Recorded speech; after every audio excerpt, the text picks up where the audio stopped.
Et bah salut à tous, c'est Super Loulou et on se retrouve HD pour une nouvelle vidéo qui sera plus une vidéo tuto. Donc c'est pour le logiciel No Limits 2, donc pour voir un peu les bases, donc comment construire un coaster, incliner les virages et faire une inversion. Donc, tout d'abord, pour commencer, je vais essayer de faire un tuto pas très long. Un tuto voilà, qui soit facile, rapide, un truc pour vraiment prendre en main le logiciel. J'en ferai peut-être d'autres par la suite. Donc déjà vous allez commencer par ouvrir un parc, donc en faisant New, ensuite vous mettez le nom du parc. Et vous faites OK, OK. Enfin, moi j'en ai déjà créé un. Donc ensuite, vous allez dans Coaster, New Coaster, donc vous mettez le nom du coaster ici. Et donc ensuite, vous allez dans Coaster Properties. Donc là, vous arrivez dans Info, donc vous pouvez modifier le nom, mettre une description. Ensuite, les trucs importants. Donc c'est le style du coaster. Donc là, vous pouvez choisir voilà, un style looping, un Gerstlauer, un inverted, un rocket intamin. En suspended arrow, il y a plein de choix, il y a des dive VM, il y a des wooden, il y a plein de trucs. Donc là, pour commencer, peut-être un Mac. Mac c'est très bien pour commencer, ou un petit coaster comme ça. Et ensuite, autre truc assez intéressant à faire, c'est d'aller dans Mode et vous cochez Earthline Roll. Donc en fait, la Earthline Roll, c'est la ligne de cœur. En gros, un coaster qui est non earthliné sera plus violent. Par exemple, Goodurix n'est pas earthliné, alors que Osiris, lui, il l'est. Donc comme vous voyez, la figure du 0 Gerald d'Osiris, et on la voit, alors que sur Goodurix, on peut chercher, on n'en verra pas. Donc voilà. Donc maintenant qu'on a fait ça, on peut aller dans Track, Start Vertex. Donc je vais vous montrer quelques petites astuces. Donc quand on a la Earthline, le rail apparaît en bleu et la ligne de cœur apparaît en blanc. Donc là par exemple si je fais ça, le rail est sous terre. Donc c'est pas ça qu'on cherche. Donc moi généralement pour l'Earthline je me mets à 3 cases au-dessus. Et je commence comme ça. Donc ouais non c'est vrai que chez les Mac, l'Earthline elle est quand même... Parce que oui l'Earthline peut varier en fonction des coasters. Par exemple sur les Wings elle va être très courte. Chez Mac vu que les trains, les sièges sont assez hauts, j'ai remarqué ça en fait elle est assez haute. Donc voilà. On peut faire donc par exemple là la ligne droite qui servira pour faire la gare, le dispatch. Donc ensuite, on peut double-cliquer sur les nodes et vous mettez strict ou locked si vous voulez pas qu'elle bouge, mais là dans ce cas-là on pourrait appuyer toucher. Moi ce que je conseille c'est d'abord de la déplacer, de mettre toutes les autres, les deux stricts, donc qui entoureront votre dispatch. Si vous voulez faire un dispatch en pente, vous pouvez. Hein. Strict en fait c'est juste que ça va maintenir un rail droit. Alors vous pouvez quand même incliner le rail. Vous pouvez quand même incliner le rail, c'est juste que la Earthline sera droite. Donc vous pouvez faire des sections vraiment très droites avec ça. Donc moi ce que je conseille de faire pour commencer c'est faire un dispatch. On peut mettre une node là pour être sûr qu'il ne s'incline pas. Et moi j'aime bien, bon ça n'a aucune utilité mais j'en fous plein. Ensuite, donc pour faire le dispatch vous allez dans... Donc ouais pour les inclinaisons ce serait rod là. Ensuite vous allez dans Add Type Separator, séparateur de type. Et vous en mettez un comme ceci et comme ça. Mais attention à ne pas dépasser, puisque du coup si vous mettez une inclinaison, si vous voulez que votre dispatch soit plat, il faut bien le mettre entre les deux nodes qui sont strictes. Et vous pouvez locker les nodes si vous voulez pas que ça bouge par la suite. Donc section type, station. Ensuite, donc là on a une station qui apparaît ici, mais pour l'instant elle est petite, donc le train apparaît pas encore. Voilà. J'ai vraiment fait un truc tout petit là, je vais l'agrandir un peu. Hop, et voilà, je vais mettre comme ça, c'est suffisant. Hop. Donc voilà, là on a notre station et on voit le train qui apparaît comme ceci. Donc maintenant, c'est assez simple en faisant un lift. Donc pour faire un lift, moi ce que je recommande de faire pour faire un beau commencement de lift, un beau lift, c'est, moi je les incline souvent à 45 degrés. Et oui, alors quand vous mettez ça, donc souvent le dernier tronçon avance, donc votre dispatch peut s'agrandir. Ce que je fais, c'est que je le recule un peu par rapport à celui-là, et le lift, je vais tout de suite le mettre en strict. Comme ça, vous allez avoir un lift plat. Il faut bien penser à mettre toutes les notes du lift en strict. Donc moi, ce que je recommande, c'est d'avoir la même distance. Par exemple, 3. Donc là, vous avez 3 blocs, ici. Et ici, on va essayer de l'ajuster à peu près à 3. Comme ça, la courbe ici qui monte le lift, elle sera assez uniforme dans le Zomitro. Elle sera assez uniforme et du coup smooth. Parce que si on a un lift qui commence hop là comme ça et puis après ça reste par des courbes douces et comment dire, plutôt normales. Ensuite, sachant qu'on peut modifier l'inclinaison du lift, parce que oui, quand on a des nodes en strict, en place, si je passe tout le lift en strict, vous pouvez voir que si je prends le bout, c'est tout le lift, toute la partie qui est en strict qui bouge. Donc là, je peux modifier l'inclinaison de mon lift. Ensuite, par exemple, du coup, pour faire une drop, hein, je peux faire un truc trop haut. Moi, ce que je fais souvent, c'est que je mets le dernier point le plus haut en strict, comme ça me fait mon inclinaison. Alors oui, strict, c'est par rapport à deux notes qui ne sont pas strictes. Par exemple, voilà, si vous avez là une note stricte, et que vous bougez celle-là, ça va bouger le nid. Donc en fait, c'est strict, c'est plat jusque ici, en fait. Et après cette note, justement, ce n'est plus plat. Mais sauf que le rail commence quand même à bouger la heartline aussi entre ces deux-là. Donc souvent, les sommets de lift, top de lift, faut les faire quand même pas non plus trop violent. Hop, non, ça c'est peut-être un peu... petit truc vite fait. Hein. Alors après, ce que vous pouvez faire, c'est vous prenez le haut du lift et vous faites Element Deep Pump Vertic. Donc en fait, c'est un élément qui est très pratique, Deep Pump Vertic, qui en fait sert tout simplement à... en fait, c'est un peu un truc qui va enlever les à-coups. Et c'est quand même très pratique. Puisque du coup, ça peut limiter ou enlever des à-coups qui sont présents sur vos coasters. C'est très pratique pour faire des virages bien uniformes, des airtime bien... des camelback bien... pas symétriques, mais bien beaux et vraiment avec un airtime continu, genre pas un airtime difforme où on a un coup 0,8, 0,4, 0,8, 0,4. Donc moi j'aime bien faire des petites drops assez inclinées, et faire un petit rattrapage après. Le bad drop, les drops moi j'aime bien les faire assez inclinés pour qu'il y ait un petit airtime dans la drop, mais faut pas trop quand même, hein, faut pas que ça aille non plus dans le rouge. Hop. Donc là voilà, j'ai 10 pumps, donc comme ça la drop est plus smooth en fait, ça sert à rendre smooth. Et après, du coup, votre lift, vous pouvez faire un peu la hauteur que vous voulez. Vous n'êtes pas obligé de suivre mon exemple si vous voulez faire un coaster. Là, c'est vraiment pour vous montrer comment se servir un peu des commandes et contrôles. Donc, par exemple, pour faire alors une inversion. Là, voilà. Donc là, je vais faire un dive loop en bas. Donc, en gros, on a un dive loop pour ceux qui ne connaissent pas. C'est ça. Je vous mets une image de dive loop là tout de suite. Donc, il y en a un sur Osiris. Donc, en gros, c'est en français looping plongeant. Donc, en gros, vous allez commencer par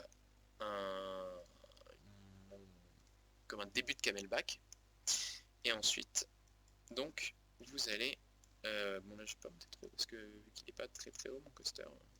Voilà. Hop. Et du coup en fait on fait une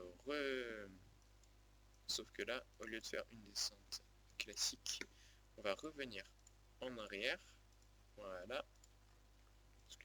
Et donc voilà, après ce qu'on peut faire, sachant qu'un dive loop, si vous le faites comme ça, il va retourner dans le rail du dessous. Parce que regardez, si on met tout plat, ici normalement c'est 100 cm. Ah oui, quand vous faites un loop sans avoir mis de node, tout votre rail va être modifié. Il va prendre par rapport à la dernière node. Donc c'est pour ça qu'il faut bien penser à mettre des nodes, mais pas non plus trop, pour pas niquer tout le truc. Donc là sinon il va retourner dans le rail et ça va taper. Donc moi ce que je fais pour les dive loops, c'est que d'abord je le deep pump une fois, comme si je vais prendre un peu le bas de la drop aussi, comme ça il va bien tout me smooth. Voilà. Donc là on obtient un truc assez beau. Bon, là niveau des forces on n'est pas ouf parce que vu que le lift n'est pas non plus très haut. Ah oui, d'abord avant de faire ça je vais mettre quand même le lift pour léger. Donc, je vais le mettre jusque là. Hop, section type. Et donc là vous avez station, lift, transport, ça pourra vous servir transport à faire les launch. Mais là ce que je vais utiliser c'est lift. Ensuite vous pouvez soit double-cliquer sur le rail, comme ceci, ou alors aller sur Type Setting pour modifier la vitesse, l'accélération, moi je la mets à 0,2, 0,3. Et ensuite, voilà, là vous pouvez mettre si soit le moteur est en bas, en haut du lift, ou alors si c'est un moteur silencieux, ou alors si c'est un lift à roue de friction ou à chaîne. Donc speed, je vais mettre à 9 quand même. Donc as anti-rollback de vis, donc c'est pour les clapets anti-rollback. Donc dans nos limites ça sert pas, mais c'est juste pour le bruit. Et la dive coaster drop release mode, c'est un truc qu'on peut utiliser pour les dive machines ou les dive coasters. Donc en fait c'est chez BM ou chez d'autres trucs aussi on peut en mettre comme ça. En gros c'est quelque chose qui va retenir le train avant de le lâcher dans le vide. Donc ça on s'en sert pas sur des coasters comme ça parce que ça casse la vitesse du train en fait. Donc ensuite après avoir mis le lift donc qui apparaît en vert, donc là pour le dive loop, ce que je conseille de faire moi c'est alors un beau dive loop, j'arrive assez bien à les faire, c'était donc de mettre une node ici, donc vous allez mettre une, c'est là qu'on va commencer à utiliser les retournements de node, puisque là c'est complètement dégueulasse, et en plus vraiment pas terrible, donc là la node est à 0, donc vous allez double-cliquer sur la node et vous allez le mettre à 180, et après, une fois qu'il est à 180, du coup on va avoir un dive loop plutôt propre et fluide, avec, hop. Et donc au niveau de la node, moi je la mets toujours au niveau d'un truc, je la mets toujours la roll au niveau d'un node, je sélectionne ça, ensuite je vais dans Rotate, je vais au-dessus, et je retrouve, merde, j'ai foutu, et ensuite je retrouve du coup la première node que j'ai sélectionnée, qui est donc l'avant-dernière, qui est juste ici, donc je vais faire tourner, je vais faire tourner le track, qu'est-ce que j'ai foutu, oui, enfin bon c'est pas grave, je vais faire tourner le track autour de cette node, ce qui va faire que du coup, hop, voilà. En fait, la heartline va changer de direction et donc ça ne va pas rentrer dans le bas. Donc ensuite, je reprends toute l'intégralité des loops, je le redipump, comme ça il va s'ajuster. Et donc moi, ce que je fais dans ce cas-là, si vous voulez, ah oui, si vous voulez changer l'inclinaison par là, vous voyez, il part par là et il part après directement par là. Sauf que moi, je vais le faire partir de l'autre côté. Donc vous allez sélectionner la note qui est juste avant, vous allez la mettre donc à plus 10 jusqu'à ce que vous allez ajouter un peu jusqu'à ce que le dive loop il prenne son côté. Vous voyez là c'est assez zoukin, ça peut varier en fonction du virage qu'il y a derrière. Donc là c'était comme ça. Et voilà. Et donc là on obtient un dive loop assez fluide. Après ça dépend certains coasters, il faut les faire différemment. Et ici le rail s'est incliné, donc je vais en mettre un autre juste là. Hop là. Oula, je trouve que c'est pas terrible ce que j'ai fait là. Non. Parce qu'il faut savoir que les dive loops, voilà, il peut y avoir un peu de G. Ouais, non, là c'est trop. Voilà. Pour obtenir un truc qui soit le plus fluide possible. Parce que le but c'est quand même d'avoir quelque chose de fluide. Ensuite, je vais faire un petit time. Donc ce que vous pouvez faire aussi c'est sélectionner l'intégralité de votre coaster si vous voulez le remettre face à une grille. Parce que souvent nos premiers coasters ils sont très en ligne droite avec des virages un peu pourris. Donc ce que vous pouvez le faire c'est le sélectionner comme ceci et le mettre sur... En fait vous prenez le coaster et vous l'ajustez par rapport à une ligne. Ça c'est vraiment très bien. Et après voilà on peut le réajuster un peu comme ça à la main. Et les type pump après, comme ça là en fait ça il paraît pas mais c'est le reste du coaster qui est décalé et la ligne que je viens de faire qui est ajustée. Donc là je vais faire un petit airtime. Ah oui donc chose aussi à ne pas oublier, il faut faire gaffe au sol parce que c'est pas parce que le rail là apparaît hors du sol, ici il est bien dans le sol. Donc c'est pour ça il faut faire gaffe à être toujours un peu plus soulevé. Hop. Voilà. Donc là par exemple un airtime comme ceci. Il est un peu... Oula. Il est un peu mou cet airtime. Mais bon, il est un peu mou. C'est pas non plus de l'airtime RMC, hein. Pour commencer tout doux. Donc ensuite on peut le type comme ça on a un airtime plutôt smooth. Sauf que moi ce que je vais faire là c'est pas un airtime classique ce que j'ai envie de faire. Je vais faire un overbunked. Sauf que là ça va pas être facile avec la vitesse. En fait un overbunked c'est un virage qui est incliné au-dessus de 90 degrés. Donc pour ça ce qu'il va faire, moi je prends les deux sommets, je les mets sur la ligne où je vais aller. Enfin, d'abord je vais peut-être quand même... Je vais remettre le coaster dans la ligne droite, là où je veux qu'il aille, et je vais le replacer. Et donc là, mon overbanked, en fait, il va aller se caler tout simplement à la fin sur cette ligne. Sauf que là, c'est pas ouf ce que j'ai fait, parce que j'ai fait un peu sec. Hop.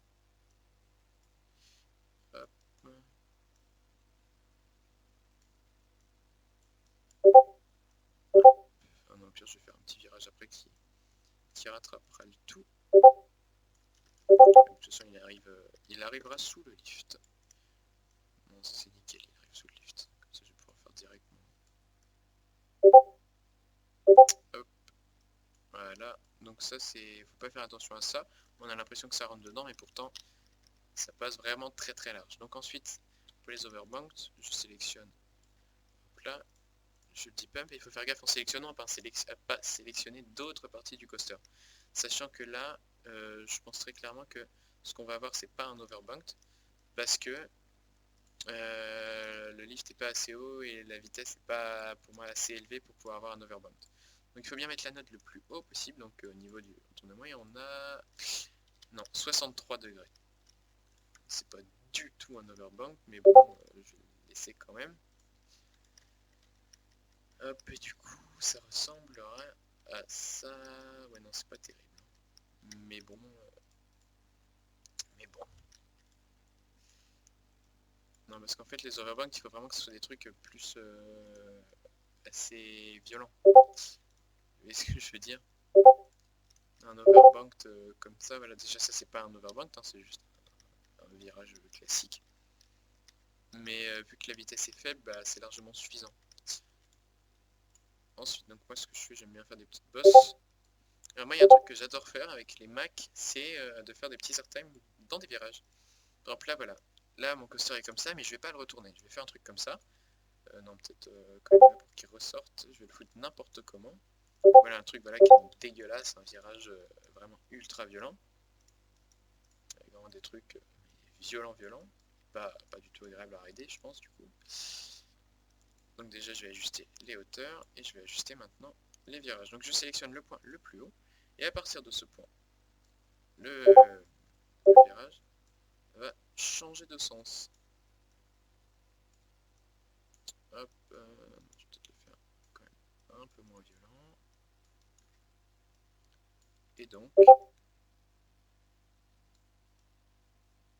le virage change de sens. Voilà. Alors, maintenant qu'on a notre virage relevé, donc en pente, je vais le prendre, dip inverti, hop. Et donc voilà, là ici on a notre point. Donc moi ce que je fais toujours, c'est que je sélectionne le point où il peut être à 0. Donc je le cale là-haut où il n'y a pas de G. J'essaie de voir, là voilà, il est à 1, donc c'est parfait. Et ensuite, là, hop, on le fait monter. Et ici aussi. Et donc, ça va nous donner... ouais, non, c'est pas très fluide tout ça. Ça va nous donner quelque chose qui ressemble à ça. C'est pas trop dégueu pour un premier coaster. Après, voilà, on s'améliore au fil du temps. Et donc, je vais le manger comme ça. Hop. Hop, un petit truc, juste un truc pas horrible. Parce que là, en fait, la transition est pas... La transition est pas ouf. Pas ouf du tout même. Je vais virer cette merde là. Et... Parce qu'en fait, là, on retourne directement. Bon, c'est fluide, mais... On peut faire mieux.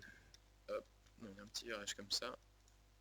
Et donc là, on prend un premier coaster. Donc là, il faut faire gaffe aussi parce que le dispatch, regardez, si je freeze le coaster, le dispatch déborde. Donc là, je vais foncer en plein dedans et je me suis fait couillonner. Donc là, ce que je vais faire, c'est que je vais changer l'orientation du dispatch. Bon, ça, c'est un truc au début, c'est pas obligé de le faire. Moi, je le fais juste pour... voilà. Donc, display, déjà, je vais mettre... Il n'y a pas de serre au-dessus. Ensuite, l'entrée sera à droite. Et les escaliers seront pas sur un côté. Comme ça, normalement, on sera plus gêné. Ouais, ça passe limite, mais ça passe. Donc voilà, donc là voilà, on peut aussi changer l'orientation du dispatch, on peut même enlever complètement le dispatch si on veut.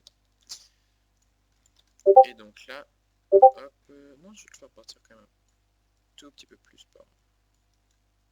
Ok, hop, je vais reprendre ça. Non, je vais type up après. Hop, donc on peut changer ses visions. Moi je me suis mis en 3 écrans.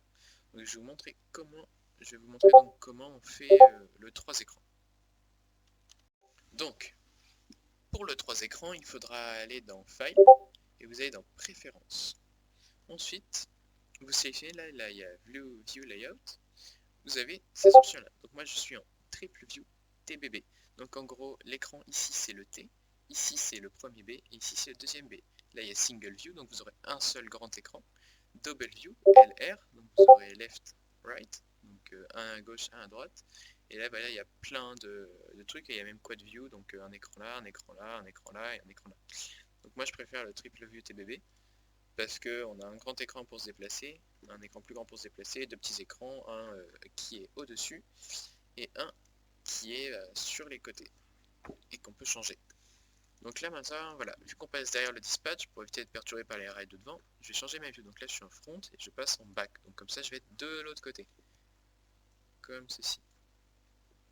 Et donc là, voilà. Et donc il faut faire gaffe parce que des fois ça se met pas vraiment droit si on n'a pas retouché avant. Un petit airtime. Bref, et intense. Hop. Oups. Hop. Je vais changer ça et ça. Hop.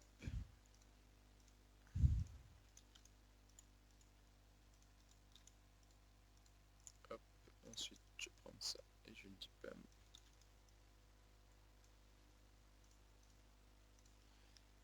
Hop, donc tout de suite l'airtime se réduit. Pendant un dipump, l'airtime se perd quand même de sa puissance.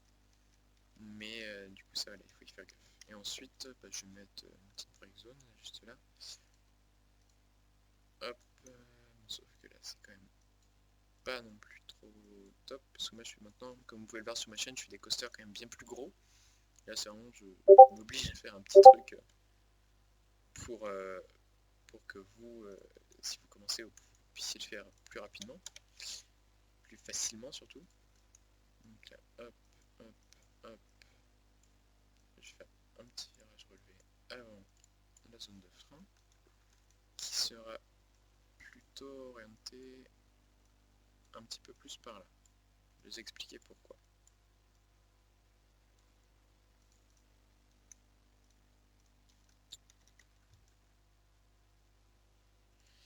Alors en fait, si je fais pas de zone de frein là avec un virage comme ça, c'est que sinon le virage va être beaucoup trop petit, parce qu'en fait on le remarque pas, mais le train est quand même grand. Donc là, ce que je vais faire un virage relevé, et ma zone de frein viendra se claquer juste là, comme ceci. Donc il n'y a pas de virage de retour, hein. C'est juste parce qu'il s'est remis tout seul. C'est un virage qui se termine dedans. Hop.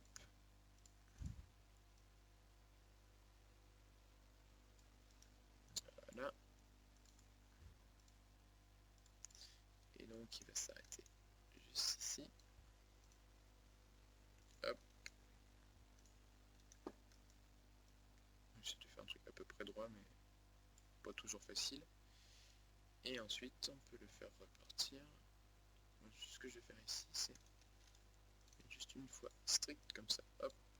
Hop. Et on va obtenir une petite fin de truc. Donc ici pour mettre les freins entre les barrettes qui sont strictes, on peut faire ça. Section type brake type setting. Donc moi je le mets à 8 km/h parce que c'est correct en magnétique. Et je le laisse en block break. Si vous voulez qu'il fasse un arrêt complet, vous mettez ça et vous mettez le temps qui s'arrêtera. Ensuite, Unable Transport Device, bah non, puisque c'est en pente. Pas besoin. Et maintenant, c'est l'heure de s'attaquer à ça. Hop. Comme ça. Il va se caler. Hop. Et voilà. Donc je remets tout droit. Comme ça, on aura un petit virage avant les freins finaux. Petit virage qui, en fait, est pas terrible. Pas terrible du tout, même. Ouais, il est pourri, il est pourri. Il est nul. Ouais, mais bon, le petit coaster, c'est plutôt pas mal. C'est un peu violent. Ouais, pas ouf. On peut le faire mieux. Mais bon. Et donc là, maintenant, vu que ça s'étape là, et qu'on n'a pas retouché, il faut se méfier. Parce que même si vous n'avez pas retouché, ça va prendre la hauteur de la note précédente. Donc des fois, voilà, ça peut faire un truc dégueulasse. Donc ce qu'il faut, c'est le remettre à plat. Et après, bah, vous faites bien un beau virage. Voilà, je fais un truc vraiment dégueulasse, juste pour relier le coaster. Genre pour relier le coaster au dispatch, hein. Après à force on fait vraiment des trucs très très beaux et fluides surtout. Et donc là, hop, je le dis pas une fois comme ça, vite fait. Histoire de... Hop. Et ensuite je sélectionne Type Setting, section Type Transport. Et donc 8 km/h avec des restrictions. Et je vais lui donner des catwalks. Je vais lui mettre un petit catwalk, que pour les freins en fait. Enfin, voilà, comme ça. Hein. Style Setting. Donc là les catwalks, je vais les mettre à gauche. Moi je mets pas de lights. Et là ici, les catwalks dans Style Setting. Je vais mettre à gauche avec des lumières pour la nuit. Et voilà. Et dans une prochaine vidéo, je vous montrerai tout ce qui est l'aspect support. Donc pour personnaliser les supports. Donc là je vais le freeze et je vous laisse avec la vidéo du coaster. Et n'hésitez pas à me poser des questions en commentaire si vous avez des difficultés à créer un coaster ou s'il y a des trucs sur lesquels vous voulez que je revienne dans la prochaine vidéo tuto. Allez, moi je vous laisse avec la vidéo. A plus.